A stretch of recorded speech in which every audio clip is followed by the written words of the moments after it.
এটি হচ্ছে একটি সরকারি স্কুলের ক্লাস 9-এর ফিজিক্যাল সায়েন্সের কোয়েশ্চেন পেপার, যার টাইম হচ্ছে 1 hour 20 minutes and full marks হচ্ছে 40।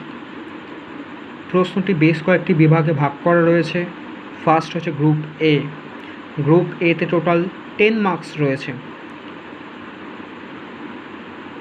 দেখো কী কী প্রশ্ন এসেছে। মাল্টিপল চয়েস কোয়েশ্চেন এসেছে, তারপরে হচ্ছে ফিল আপ এসেছে, এবং ডান দিকের সঙ্গে বাম দিক মেলাও সেটি এসেছে।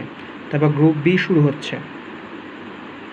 গ্রুপ বিতে অতিরিক্ত সংক্ষিপ্ত প্রশ্নের উত্তর দাও, 8টি করতে হবে, 8 নাম্বার পাওয়া যাবে। তারপরে এটা হচ্ছে second page. Group B continue হতে গ্রুপ সি শুরু হয়েছে।